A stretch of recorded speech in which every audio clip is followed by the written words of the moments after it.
What's going on, everybody, and welcome back to the channel. So this week we're going to pick up back up on the Camaro, the 1978 Z2H8 project. The last you saw of this, we went ahead and put some feather fill on the firewall and on the dash itself.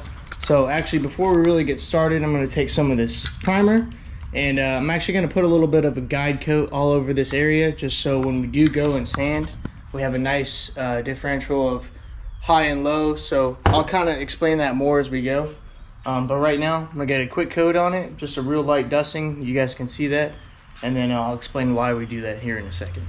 So as you guys can see, there's a nice kind of stripy looking deal going on with that paint I was talking about. And so what that does is actually it covers the entire surface of the primer.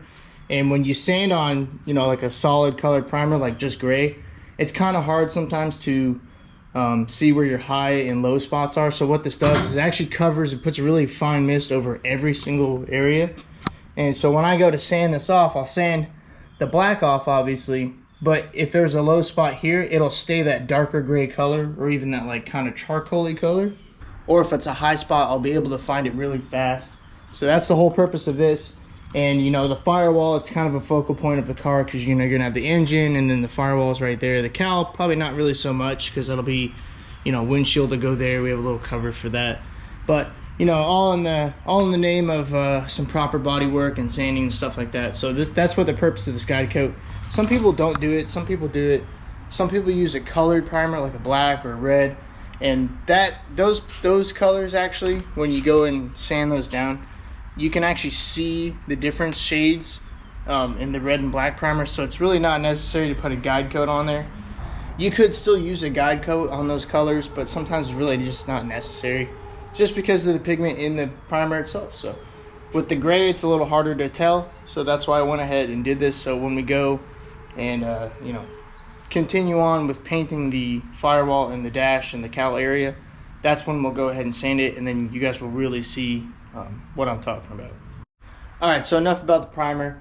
We're going to go ahead and get the steering system back in. So we're going to put the column back in, we're going to put our steering shaft back on, our steering wheel, etc. So this is our brake lines that we needed for the rear end. This is our hard brake line that goes around the rear end to the other brake line that runs to the car up to the master.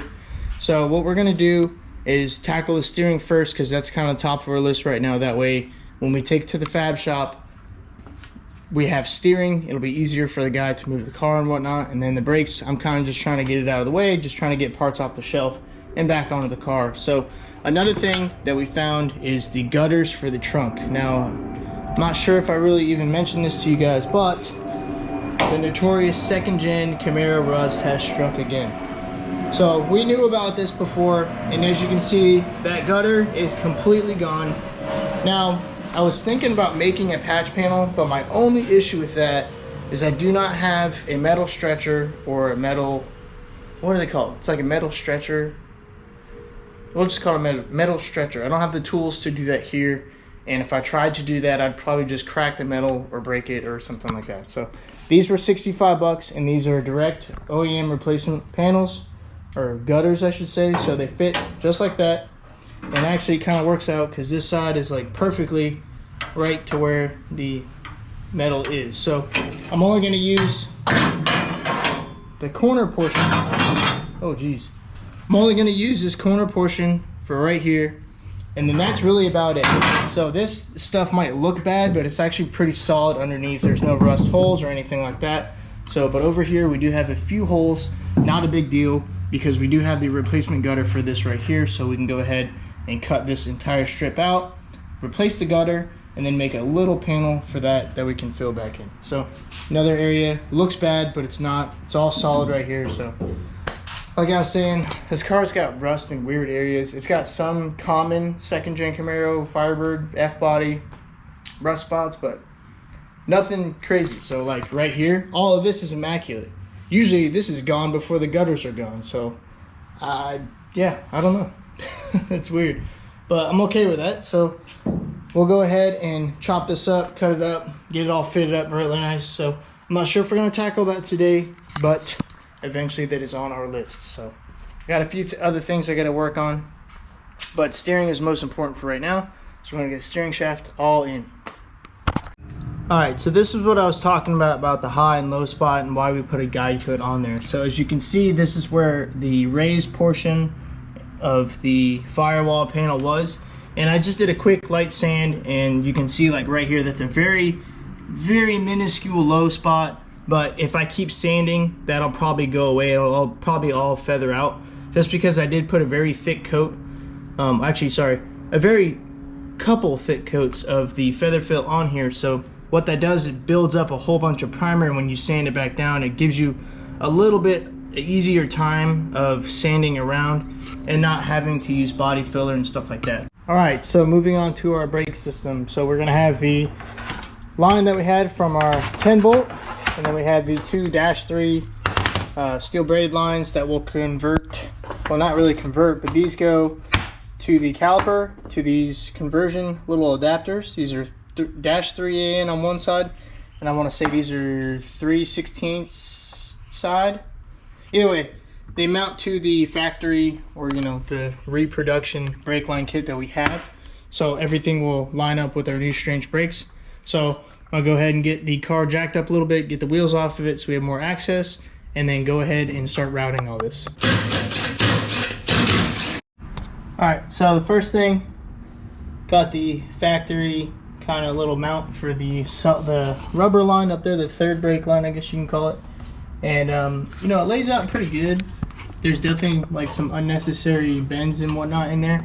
What we're gonna go ahead and do is just kind of start bending things up, making them fit. Like we have a little tab here for brake lines. I don't know if you guys see that. And there's another one that came with the Strange rear end. So we'll go ahead and start fitting this thing up. Well, right into our first problem. Kind of overlooked this quite a bit, so I got it bent up just a little bit. I know this doesn't look nice, it's kind of ugly, but it's what we got. It's gonna work, so that's all that matters. But our shock is definitely going to interfere with this straight fitting right here that's on the caliper. So what we can do is either get a 90-degree fitting, and we can mount the rubber line that goes up and over to the top, and that'll clear our shock, because right now it's hitting. Or what we could do is go around the back side of it, so put the 90-degree this way and come around. So our hard lines will work, our braided lines will work, but the fitting in the caliper will not work. Not a huge deal, easy fix. It's only one fitting. So got the passenger side all buttoned up, so everything's tight on there. Ran it across. It's not the cleanest bends, I know, but you gotta think how many bends were in that line to begin with. So, but imagine that there's just a 90-degree fitting right here. It'll probably come out just a little bit more, but we will have plenty of clearance for all the activities behind this shock. So clearance to everything. We'll have clearance everywhere. Clearance for days, clearance for clearance, you know the drill.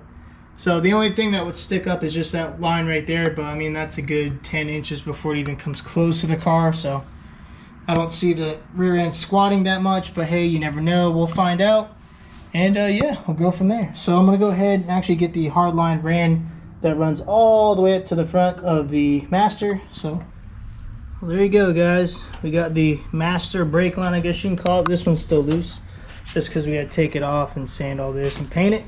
But underneath the car, not the most exciting thing, but you know, it is progress. So that brake line runs all the way down right underneath our frame connector, which works out perfectly. And if you guys can see it, it's over there. So we got the brake lines all done on the car. Main one ran, 2 rears are done. We got to get 1 MPT fitting, that 90-degree fitting, which is no big deal. So we'll go ahead and order that, get it installed. Then the brake system will be complete up to the master cylinder and the booster.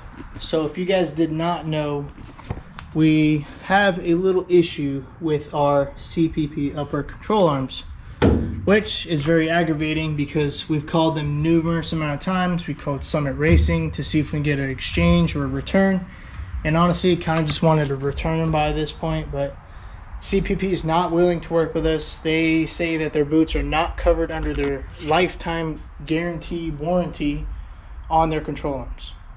How that makes sense, I have no idea. They didn't even offer to send us new boots. They gave us a 5% discount on new ball joints. And I was like, well, that's not even gonna fix the problem if you're sending me the same stuff over and over. So tried to deal with that for a few days, and Summit Racing was actually really nice enough to send us, wherever they're at, new ball joint boots, because they felt that it wasn't necessary, or it wasn't up to their standards of, you know, customer satisfaction. So they actually sent us these energy suspension. These are actually polyurethane, polyurethane ball joint boots. So these will really actually never tear. Like, these are super impervious to tearing, which is really nice. So huge shout out to Summit Racing for that. It was super nice of them. They absolutely did not have to do that, but you know, it's really great that they backing someone else's product is just, it's outstanding, and it's awesome customer service. So couldn't be happier with that. So one of these days I'll dive into those, get the ball joint boots fixed. I have to repack the grease bearings on the front hubs because I used the wrong grease initially, so we'll have to redo that. Not a big deal. And then also more news on the Fab Guy. Cage is going to be coming soon. I know I've said that probably the past four videos, but it is in the works. So you know how sometimes you go and get one thing, you're like, well, why don't we do this, and why don't we do that, why don't we do that, since I'm already here. So it's kind of what it happens.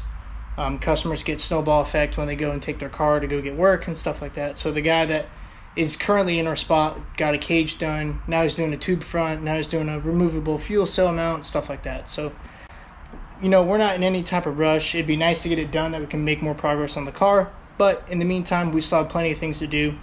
So no rush for us, no rush for him. And I don't know if any of you guys are familiar with Dr.Tunemall. You've probably seen him on Cletus McFarland's channel.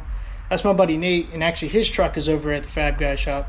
So that's who referred us over there. So yeah, you know, Nate's truck's getting done there, and he's doing a crazy job on his truck. That thing's gonna be insane once it's done. So that's gonna be the end of the episode today, guys. Thanks for watching. Like always, please subscribe, hit that like button, comment down below if you got any questions, reach out to us. You know the drill. We'll see you in the next episode.